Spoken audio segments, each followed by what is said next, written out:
परळी तालुक्याच्या मांडेखेल या गावातील एक सुप्रसिद्ध व्यक्तिमत्व म्हणजे चंद्रकांत श्रीपती भारती। बीड जिल्ह्याच्या शिक्षण क्षेत्रामध्ये त्यांचे मोठे नाव आहे। शिक्षण क्षेत्रामध्ये त्यांनी तब्बल 39 वर्ष उत्कृष्ट सेवा केलेली आहे। त्यांचे अनेक विद्यार्थी विविध क्षेत्रामध्ये यशस्वी झालेले आहेत। आपली शाळा आणि आपले विद्यार्थी यांच्या भल्यासाठीच त्यांनी आपला वेळ दिलेला आहे। यामुळे ते विद्यार्थीप्रिय आणि पालकप्रिय शिक्षक म्हणून प्रसिद्ध होते। त्यांच्या उत्कृष्ट सेवा कार्याची नोंद घेऊन आदर्श शिक्षक पुरस्काराने त्यांचा मोठा सन्मानही झालेला आहे। उत्कृष्ट शिक्षक असलेल्या या भारती सरांनी उत्कृष्ट मुख्याध्यापक म्हणून देखील उल्लेखनीय असं कार्य केलेलं आहे आणि सेवेच्या 39 वर्षानंतर ते नुकतेच सेवानिवृत्त झालेले आहेत। म्हणून त्या निमित्ताने त्यांच्या या यशस्वी जीवन प्रवासावर प्रकाश टाकण्याकरिता आमचे मुलाखतकार संतोष रोकडे यांनी त्यांच्याशी साधलेला हा विशेष संवाद पहा न्यूज वन महाराष्ट्र वाहिनीवर।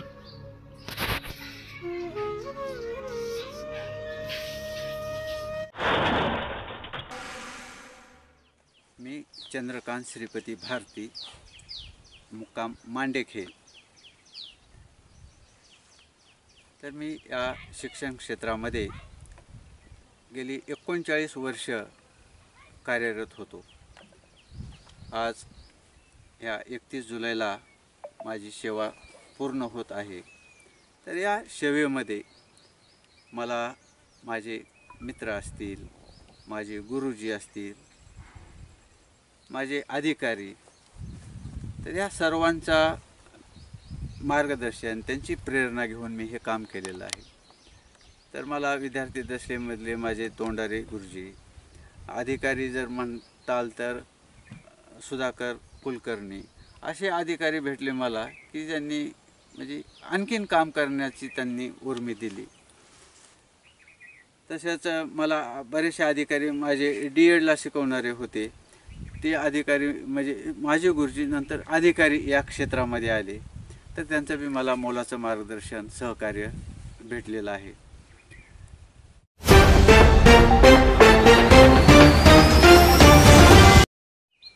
आयुष्य नेमकं काय आहे, तर जो चालायला शिकतो आणि चालत असताना अगदी न थांबता तो चालत जातो, कारण हा प्रवास कुठपर्यंत आहे हे कुणालाच माहीत नाही। परंतु ईश्वराच्या कृपेने, बा विठ्ठलाच्या कृपेने जेवढा प्रवास आहे तो प्रवास आनंदानेच पूर्ण करायचा असतो। आपल्याला आपल्या आयुष्यामध्ये दुःख का असतं, कारण आपण अपेक्षा ठेवतो आणि अपेक्षा ठेवल्या त्या भंग झाल्या की दुःख होतं। परंतु काही माणसं अशी असतात की अपेक्षा न ठेवता की आपल्याला ईश्वराने जो जन्म दिला आहे त्या अनुषंगाने चांगलं कार्य करायचे, म्हणजे होईल तेवढं आपण चांगलं करत राहावं। आज अशाच एका चांगल्या कार्याची दखल आम्ही घेतलेली आहे। एक शिक्षणातील एक फार मोठं व्यक्तिमत्व की ज्या व्यक्तीनं कधीही या ठिकाणी मी केलं असं म्हटलं नाही, परंतु सतत ते करत गेले। अर्थातच मी बोलतोय सेवानिवृत्त आदर्श शिक्षक सन्माननीय चंद्रकांतजी भारती सर यांच्याबद्दल। सर आता सेवेतनं सेवानिवृत्त आहेत। परळी तालुक्यातील मांडेखेल हे त्यांचं गाव आणि पाहायचं आपल्याला की मांडेखेल ते मांडेखेल हा प्रवास काय नेमका।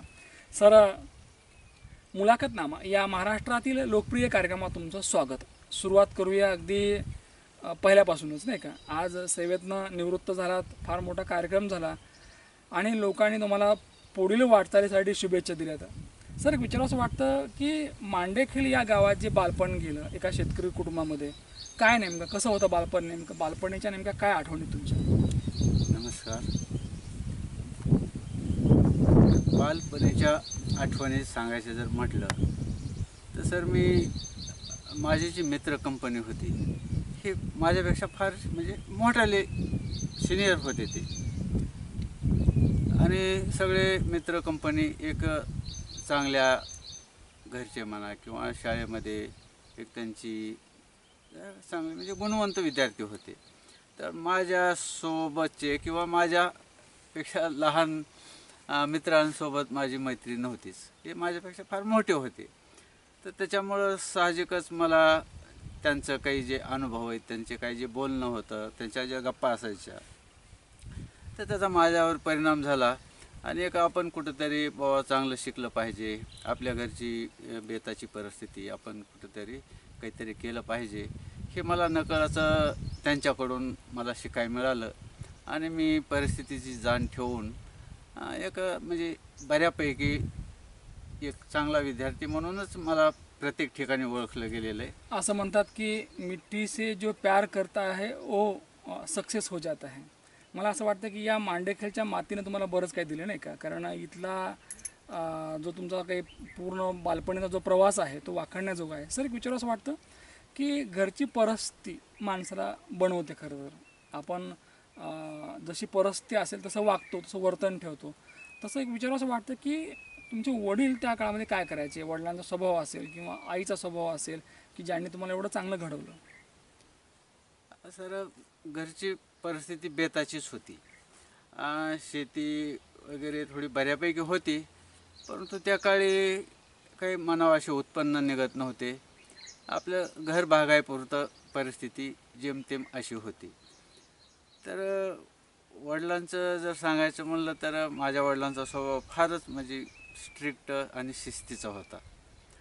तर ते घरी आले म्हणजे सगळं घरात वातावरण म्हणायचं एकदम शांतच व्हायचं. माझा भाऊ, माझ्या बहिणी किंवा माझी आई असेल, ती आई म्हणायची की बाबा हे बसा बसा बघा ते आले म्हणलं की सगळी घरामध्ये एकदम म्हणजे शांतता व्हायची. वडिलांना काय म्हणायचं तुम्ही? दादा म्हणून आम्ही संबोधायचो. म्हणजे दादांचा एक हां. खरं तर दबदबा होता नाही का? दबदबा म्हणजे आज ते सर हयात नाहीत.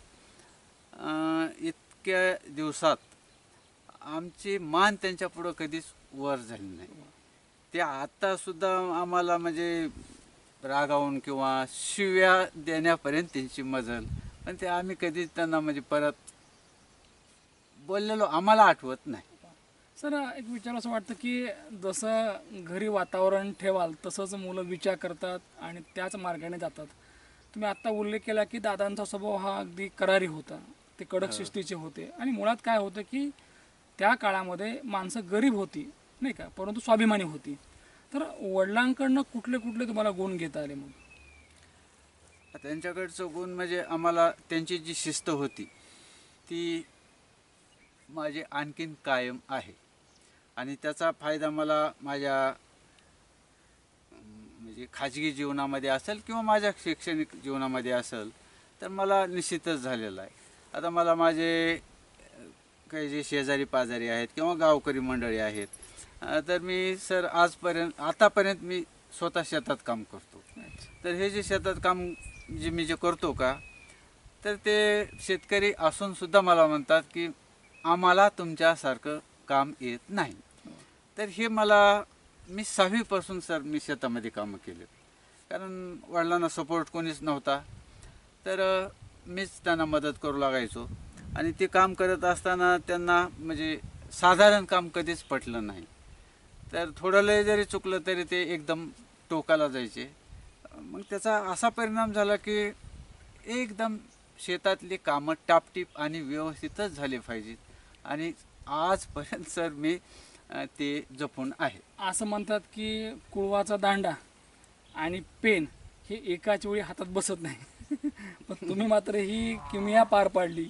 काय म्हणजे असं म्हणतात की जर रानामध्ये काम करत असेल तर त्याला शाळेची गोडी नसते, आणि ज्याचा इंटरेस्ट आहे त्याला शेतामध्ये काम करावं असं वाटत नाही. मला असं वाटतं की तुम्ही खरं तर अपवाद आहात. तर ही दोन्हीची सांगड कशी घातली नेमकी? ह्या दोन्हीची सांगड घालण्याला म्हणजे एकदम म्हणजे त्याला महत्त्वाचं कारण आहे माझी पत्नी विजयकन्या. अच्छा. तर तिला मी कुठलं तरी नियोजन सांगितलं की आपल्याला उद्याच्याला हे करायचे, तर ती बरोबर ती काम करून घ्यायची. अच्छा. आता मला कधी कधी पाहुण्यात मित्रात सांगताना मला एक आवर्जून सर मला सांगावं वाटायचं बरं का, सांगावं लागायचं मला. कारण त्यांना वाटायचं की आलं हे शेती म्हणतंय किंवा ह्याची व्यवस्थित शेती आहे, मग हे बहुतेक शाळेकडे ह्यांचं बहुतेक दुर्लक्ष आहे काही की. तर मला तिथं आवर्जून सांगावं वाटत होतं की मी शाळेला कधीच कुठलीच मी म्हणजे दिरंगाई केली नाही. मी पहिलं प्राधान्य शाळेला दिलेलं आहे. वा. मी म्हणण्यापेक्षा माझ्या पत्नीचा सुद्धा जास्त आग्रह होता, तुम्ही तिकडचं बघा, मी इथले बघते. तर आता थोडंसं किंवा ह्या प्रश्नामध्ये सांगतो तुम्हाला की एके दिवशी माझ्याकडं 5 मॅडम आहेत सर माझ्या स्टाफमध्ये. आमचा शाळेवरचे. हां 8चा स्टाफ आहे आणि 5 मॅडम आहेत. तर एके दिवशी असाच विषय निघाला की सर आपण 30 तारीख ठेवली आणि पावसाचं काय होतं की काय नाही की. तर त्यांना मी सहज सांगितलं की बाबा असा असा हवामानाचा अंदाज आलेला आहे की 27 तारखेला दुपारपर्यंत पाऊस उघडायला आहे. आपलं तर पुढं कार्यक्रम आहे तिथपर्यंत आणखीन पाऊस म्हणजे उघडाल. तर त्यांना हे बी शब्द वापरला की मॅडम हे झालं, हे वास्तव आहे म्हणलं. हे पण तुम्हाला दुसऱ्या भाषेत सांगतो म्हणलं की मी माझ्या 39 वर्षाच्या सेवेमध्ये जर मी कुठं हायगाई दिरंगाई किंवा कंटाळा जर केला असेल तर तर तर म्हणण्याचं पूर्ण त्यांनी केलं सर की मग त्या दिवशी अडथळा होईल. अच्छा. तर त्यांची अशी प्रतिक्रिया आली की बघा म्हणले सरला म्हणजे किती विश्वास आहे. तर म्हणजे मला हे शेती आणि शाळेची जी सांगड घालण्याचं तुम्ही जे हे केलं आहे तर मी बिलकुल पहिलं प्राधान्य मी शाळेला दिलं. आणि शाळेला दिले. सर असं म्हणतात की ज्याची पत्नी चांगली आहे त्याची पत असते. तुम्हाला तुमच्या सौभाग्यवती चांगल्या लाभल्या ज्याने तुम्हाला सपोर्ट केला आणि वेळच्या वेळी या ठिकाणी तुम्हाला शाळेवर शिकवण्यासाठी त्यांनी अगदी फ्री हँड ठेवला जेणेकरून तुम्हाला चांगलं अध्यापन करता आलं. सर तुम्ही जसं वडिलाबद्दल बोललात, तुमच्या पत्नीबद्दल बोललात, आम्हाला ऐकायचं की काय असतं की ज्या माऊलीने आपल्याला हे जग दाखवलेलं असतं की तिच्याबद्दल 4 गोष्टी आपण बोलल्या पाहिजेत. ज्या आईने तुम्हाला घडवलं त्या आईबद्दल आपण काय भावना व्यक्त कराल? आता आई ही आईच असते सर. तिचं आपण म्हणजे तोंडानं वर्णन काय करू शकतो. ती आईच असू शकते. ती आईच आहे ती.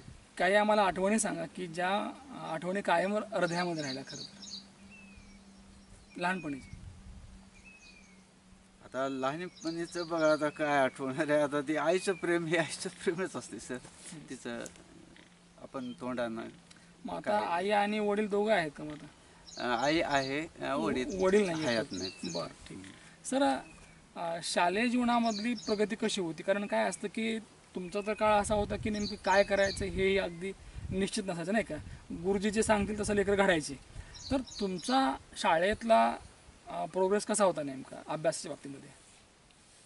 आता 1ली ते 4थी माझं शिक्षण गावीच झाले. बरं. तर त्या ठिकाणी मला एक तोंडारे गुरुजी म्हणून गुरुजी होते जे की माझ्या आता शिवापूर्ती सोहळ्याचे कार्यक्रमाचे अध्यक्ष होते ते. बरं. तर ते तोंडारे गुरुजी असे होते की थोडक्या एका वाक्यात जर सांगायचं म्हणलं तर आज जे आम्ही आहेत तर बिलकुल म्हणजे त्यांच्यामुळंच आहेत आम्ही. म्हणजे ते फार म्हणजे मन लावून आणि कितीतरी मेहनतीनं प्रयत्नानं की विद्यार्थ्याला एखादी गोष्ट ही आलीच पाहिजे अशा प्रकारचं त्यांचं म्हणजे काम होतं. तर आम्ही 1ली ते 4थी त्यांच्या हाताखाली शिकलो. त्याच्यामुळं हा जो टप्पा होता 1 ते 4चा तर इथं आम्ही एकदम म्हणजे टॉपलाच होत होतो आम्ही की त्यांचं म्हणजे कामच तसं होतं. करूनच घ्यायचे ते. गावाशी संपर्क त्यांचा तसाच होता. माझ्या शेजारचेच होते. तर ते म्हणजे आमचे एक गाववाले आहेत का आमचे कोण आहेत असेच होते. तर पुढं थोडंसं म्हणजे 5 ते 7मध्ये थोडंसं आमच्या शिक्षणाची समजा हेळसांड झाली. पण नंतर मी 8वी ते 10वीला मला शाळा चांगली भेटली. तिथले शिक्षक वर्ग सगळे एकदम मेहनती तळमळीनं काम करणारे होते. शाळेच्या व्यतिरिक्त काम म्हणजे ते वेळ आम्हाला द्यायचे. तर इथं जे 5 ते 7 हा थोडासा जे आम्हाला विस्कळीतपणा आलता तर आम्ही ते तिथं कव्हर केला. आणि सर मला दुसरंही सांगतो तुम्हाला की माझं विद्यार्थी दशेपासून एक स्वयं शिक्षण सेल्फ लर्निंग हा एक माझ्या अंगी कसा गुण होता त्याचा बी मी फायदा केला. गुरुजनांचं तर काय मार्गदर्शन होतंच. तर 10वीपर्यंत आमची आणखीन तयारी होत गेली आणि त्या काळामध्ये बघा आम्ही चांगल्या गुणानं 10वी परीक्षा पास झालो होतो आम्ही. आत्ता बघतो आपण की बऱ्याच वेळेला मुलांकडे सगळं असते, अगदी जे काही तुम्हाला पाहिजे ते कोचिंग आहेत, गाईड्स आहेत, अपेक्षित असतात, अगदी सगळं असतं नाही का, आणि कुठलं कामही नसतं. पण तुमचा जो काळ होता तो अगदी रानामध्ये घरी कामं करायची आणि परत शिकायचं सुद्धा. हो. तर सर विचारू असं वाटतं की शिक्षणातला हा इंटरेस्ट तर तुम्ही सांगितला की तोंडारे सरांमुळे तुमचा इंटरेस्ट वाढला खरं तर, पण शालेय जीवनामध्ये सगळ्यात जास्त आवडीचे विषय कुठले होते? शालेय जीवनामध्ये मला बघा गणित आणि विज्ञान हे थोडे आवडीचे विषय होते. आणि माझ्या एवढ्या सेवेमध्ये मी जिथं कुठं मोठ्या शाळेवर गेलो तिथं मी हे 2 विषय सर शिकवले, गणित आणि विज्ञान. बऱ्याच वेळेला त्या काळात आणि आजही गणित नीट जमत नाही खरं तर नाही का, आणि जे जमलं त्याचं आयुष्य बनलं असं म्हणतात. तर तुम्हाला गणितामधला जो इंटरेस्ट आहे तो वाढण्याचं कारण काय नेमकं? कारण तो विषय खरं तर एक चॅलेंज असतो. बऱ्याच वेळेला लेकरं ट्युशन पण लावतात हल्ली नाही का, तरी तो विषय समजत नाही. मग त्या काळामध्ये तुम्हाला असे कोणते गुरुजी भेटले की ज्यांच्यामुळे हा विषय 10वीपर्यंत तुमचा स्ट्रॉंग राहिला? प्राथमिक शिक्षणामध्ये तुम्हाला सांगितलं की तोंडारे गुरुजी. तर नंतर हायस्कूलला गेल्यानंतर तिथं आम्हाला एक नाथराव मुंडे म्हणून शिनी आमचे परळीचेच आहेत. तर ते सुद्धा एक चांगले हाडाचे शिक्षक होते.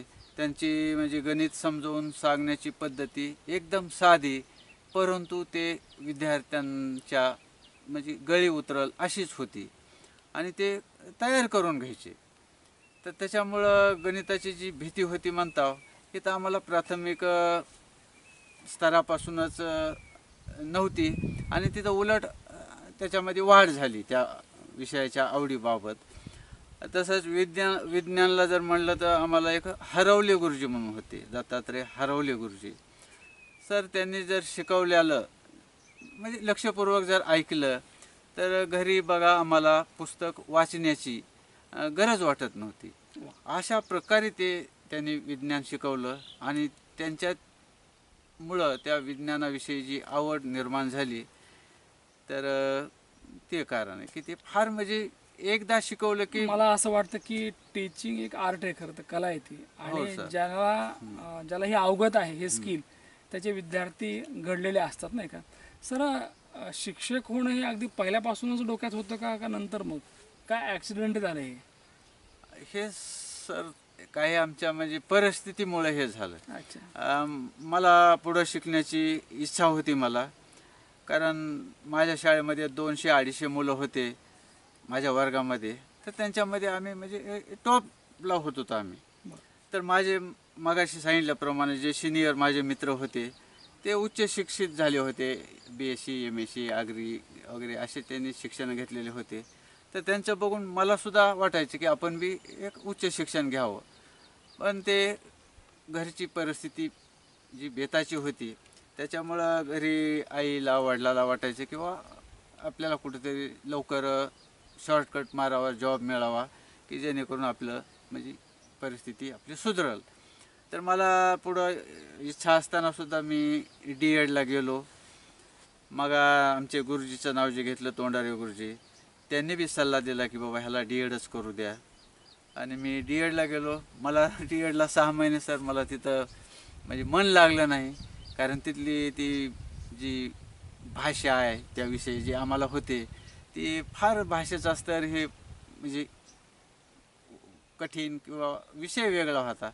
तर ते जरा थोडंसं 6 महिने माझे गेले, पण रुळत पुन्हा आम्ही चांगल्या प्रकारे D.Ed उत्तीर्ण झालो. परिस्थिती चांगली असती, उत्तम असती तर आणखी तुम्ही पुढे गेला असतात, चांगलं शिक्षण घेतलं असतं. परंतु असं म्हणतात की जशी परिस्थिती असेल तसं माणसानं चालावं नाही का. सर अगदी D.Ed झाल्यानंतर एक शिक्षक म्हणून तुमचा जो कार्यकाळ आहे तो खरंच वाखाणण्याजोगा आहे. आम्हाला ऐकायचं आहे की एक ॲज अ टीचर म्हणून तुम्ही जो रोल प्ले केला आहे म्हणजे विविध शाळेवर, खरं तर अगदी उपक्रमशील शिक्षक, विद्यार्थ्यांचे आवडते शिक्षक, ठीक आहे, आणि गणितासारखा अवघड विषय सोपा करून शिकवणारे गुरुजी अशी आपली ओळख. तर काय नेमका प्रवास आहे? तर मी सुरुवातीला प्राथमिक शाळा दैठणा, धर्मापुरी साईडला गाव आहे, ते फार डोंगराळ भाग आहे, फार दुर्गम भाग आहे. तर त्या ठिकाणी माझी पहिली नेमणूक झाली.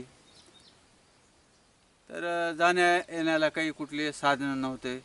धर्मापुरी मोठं जे गाव होतं ते एक 8 किलोमीटर अंतरावर होतं. तर मी सर त्या गावामध्येच मी राहिलो. तर सुरुवातीचा काळ होता, कुठलंच आपल्याला काही घरची जबाबदारी नव्हती किंवा कुठलीच काही जबाबदारी नव्हती. तर आम्हाला शाळाविषयी म्हणजे एक ओढ होती. तर ती अशी ओढ निर्माण झाली की ती शाळा ही आपली या, ही शाळा म्हणजे एक आपली खाजगी माझी शाळा आहे. स्वतःची असं आहे असं वाटायचं.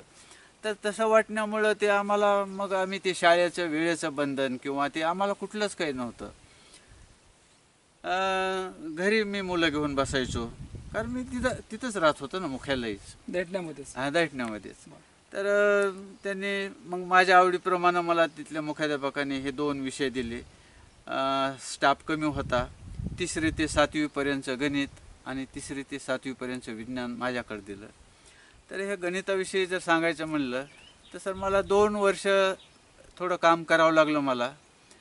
तर तिथून पुढं बघा मला बिलकुल काम करावं लागलं नाही, कारण त्या मुलांचा जो बेस पक्का झाला. समजा संख्येवरच्या क्रिया असतील किंवा संख्याज्ञान असेल किंवा काय जी प्राथमिक जी माहिती होती तर ती पूर्ण पक्का झाला. आणि माझं एक सर एक पद्धत होती, आज बी मी तीच राबवली. वर्गातल्या मुलांना आल्याशिवाय, सगळ्या मुलांना आल्याशिवाय तर मी पुढच्या अभ्यासक्रमाला हातच लावला नाही. तर हे 2 वर्ष थोडंसं मला मेहनत घ्यावी लागली. 3ऱ्या वर्षी आपोआप एक उदाहरण जर मी सोडून दिलं फळ्यावर तर 75-80% मुलं ते मला करून दाखवायचे. तर मला फार मेहनत घ्यावीच लागली नाही पुन्हा. आपण शाळेत नेहमी बघतो की जे मराठी विषयाचे शिक्षक आहेत किंवा भाषा विषयाचे शिक्षक आहेत ते विद्यार्थ्यांना अधिक जवळचे वाटतात, प्रिय वाटतात, नाही का. परंतु गणित विषय असा म्हट किंवा इंग्रजी असेल तर नको रे बाबा, नाही का, ते विषयही नको आणि गुरुजी नको. परंतु तुमच्या बाबतीमध्ये असं झालं की गणित विषय असताना सुद्धा तुम्ही अधिक विद्यार्थ्यांच्या जवळ गेलात, विद्यार्थ्यांना तुम्ही आवडत गेलात आणि विषय हा लेकरांना हा अगदी सोपा वाटला. तर ही सोपी करण्याची जी काही पद्धत असते, नाही का, कारण पद्धती 2 आहेत, सोपी आणि अवघड. तर तुमची पद्धत ही सोपी होती, तर ही पद्धत शेवटपर्यंत राहील, नाही का. तर तुमच्या या प्रवासामध्ये गणिताच्या माध्यमातून जे विद्यार्थी घडले ते आज काय करतात नेमकी, किंवा किती विद्यार्थी घडले, कसे घडले ते सांगा. आता सुरुवातीच्या काळात जर बघितलं तर माझे 2-4 विद्यार्थी MSc आपल्या सिव्हिलमध्ये, एक 2-4 विद्यार्थी इंजिनियर आहेत सर माझे. MBBS नाही कोणी झाले, पण BA MS वगैरे 2-4 विद्यार्थी माझे डॉक्टर आहेत माझे. आता त्या दैठण्यातलाच एक विद्यार्थी तो बहुतेक सक्सेस नाही झाला. तो IASची तयारी केली त्यानं, पण ते कुठंतरी कमी पडला. तर माझे विद्यार्थी बघा, शिक्षक आणखी इतर इकडं तिकडं डॉक्टर, इंजिनियर विविध क्षेत्रामध्ये गेले आहेत माझे विद्यार्थी. सर, या पूर्ण सेवेमध्ये तुम्ही प्रामाणिकपणे सेवा केली खरं तर, आणि त्याची पावती म्हणून एक वेळेला इन्क्रिमेंट भेटलं, एक वेळेला तुम्हाला आदर्श शिक्षक पुरस्कार भेटला. ज्या वेळेला एखादा पुरस्कार मिळतो त्यावेळेला खरं तर जबाबदारी आणखी वाढलेली असते. एक विचारावं असं वाटतं की तुमचा जो आदर्शवाद होता तो कसा होता नेमका? आमचा आदर्श म्हणजे आमचे जे शालेय जीवनामध्ये आम्हाला शिकवणारे जे गुरुजी होते हेच आमचे आदर्श होते. कारण लहानपणी कोण्या विद्यार्थ्यांना आपले गुरुजी म्हणजे सगळ्यापेक्षा वेगळेच आहेत, आपले गुरुजी म्हणजे एक हिरोच आहेत, हे प्रत्येक विद्यार्थ्याची मानसिकता असते. तर तसं आम्हाला बी आमचे गुरुजी म्हणजे तसंच वाटायचं, आणि नशिबानं आमचे गुरुजी तसे होते बी. तर त्यामुळं आम्हाला तोच आदर्श होता आणि त्यांच्यासारखं आम्ही काम केलं. कुठले किंवा तुम्ही हे पुरस्कार किंवा काय वेतनवाढ म्हटलात तर आमचं एक मूळ तत्व होतं सर माझं, किंवा कर्मण्यवाधी कार्यस्तेमा फलेषु कदाचन, ही आम्हाला लहानपणापासूनची शिकवण होती. आपण फक्त काम करत राहायचं आणि काम करत राहायचं प्रामाणिकपणे किंवा कुठली अपेक्षा न ठेवता. तर ते बघा करत राहिलोत आम्ही. योगायोगानं म्हणा कुठंतरी चांगल्या कामाची कोणी दखल घेत असतात, आहेत तसे साहेब लोक बी आहेत, अधिकारी बी आहेत. तर मला सर माझ्या सेवेच्या अगदी 6व्या वर्षी मला 1992ला जिल्हा परिषदेनं उत्कृष्ट कार्य केल्याबद्दल मला एक जादा वेतनवाढ दिली मला. तर मग आता तुमचं म्हणणं आलं की हे काहीतरी जबाबदारी. सर मला तसं वाटलं नाही, का मी जबाबदारी पहिल्यांदाच घेतलेली होती मी, की आपल्याला कुठंतरी काहीतरी मिळालं आहे आणि मग आता आपण अधिक जागृत होऊन काही करावं लागेल, हे मला कुठं मनालासुद्धा शिवलं नाही. का आता आपण ह्या क्षेत्रात आलो तर एक आपण म्हणजे तळागाळातून आलेले आहेत आणि जे आपल्या डोक्यात पहिल्यांदाच या क्षेत्रात येण्याविषयी जी काय आपली धारणा होती तीच कायम ठेवली. ती थोडे दिवस नाही ठेवली सर, मी 39 वर्ष तीच धारणा ठेवून आम्ही शेवटपर्यंत 31 जुलैपर्यंत मी तीच माझी धारणा होती. 1986 to 2025 नियर अबाउटली 39 इयर्स, 39 वर्ष या ठिकाणी ही अखंड सेवेची. सर या पूर्ण प्रवासामध्ये फक्त शिकवणे एवढ्यापुरतंच मर्यादित न राहता आपल्या विद्यार्थ्यांना शिस्त लावणे, त्यांना आपण चांगलं वळण लावणं याही भूमिकेत राहिलात नेहमीच. सर एकूणच या प्रवासातले काही आम्हाला अनुभव सांगा, म्हणजे काही प्रसंग असे सांगा की जे कायम लक्षात राहिले, मग ते विविध शाळेवरले असतील. आता ते दैठण्याच्या शाळेचाच एक अनुभव सांगतो माझा. त्यावेळेस आम्हाला बघा एक जाधव साहेब म्हणून येऊर साहेब होते बीडला. तर त्यांनी थोडासा शाळेच्या वेळेमध्ये बदल केला. म्हणजे त्यांचा रोष होता की जे बाहेरून येणं जाणं करतात शिक्षक लोक, मुख्यालय न राहता शहराच्या ठिकाणी राहणं आणि ड्युटीला जाणं, तर हे करत असताना कुठेतरी उशीर होतो, काहीतरी होतो. तर ह्या उद्देश ठेवून त्यांनी शाळेच्या वेळामध्ये बदल केला. तर त्यांनी शाळेचा वेळ ठेवला होता 7:30 ते 5:30, म्हणजे 5:30. म्हणजे पहिल्या सत्रामध्ये 7:30 ते 11:30 आणि 2:30 ते 5:30. तर त्या वेळेला भरपूर शिक्षकांनी संघटनांनी विरोध केला, मोर्चे काढले. तर त्या प्रसंगाचा माझा एक तुम्हाला एक आठवणीतला अनुभव सांगतो. सर त्या ठिकाणी मी 7:30 वाजता शाळा भरविली. तर त्या वेळेला बिलकुल 7:30 वाजता आमचे शिक्षण विस्तार अधिकारी सुधाकर कुलकर्णी साहेब होते. तर ते बिलकुल 7:30ला परिपाठाला हजर झाले शाळेत. तर त्यांनी बघितलं की बाबा हे जे काय आंदोलनं व्हायलेत, मोर्चे काढायलेत, विरोध करायलेत लोक, तर इथं तर 7:30ला जी उपस्थिती परिपाठाला असाय पाहिजे ती आहे. परिपाठ होऊ दिला त्यांनी आणि मला पुन्हा त्यांनी हात केलं. भारती म्हणले मी साहेबाला शिफारस करतो म्हणले की 7:30चा टाईम हा काही वावगा नाही, योग्य आहे, उपस्थिती हे सगळं काही ओके. तर तो मला एक चांगला अनुभव माझ्या सेवेतला वाटतो की म्हणजे एवढा जिल्हाभर विरोध होत होता ना. पुन्हा तुम्ही बाकी काही पाहिलंच नाही की आपल्याला काय सांगितले त्यानुसार आपण चालायचं फक्त. म्हणजे काय जी ॲक्शन आपल्याला घ्यायची आहे ते आपण वेळेवर घ्यायची. म्हणजे 7:30 ते 7:30 नाही का. सर माझा आजपर्यंतचा म्हणजे परवाचा अनुभव सांगतो माझा. माझ्याला माझ्या शेवटचा दिवस 31 जुलैची ड्युटी होती. मी गेलो तिथं, जॉईन झालो, सही केली, बसलो.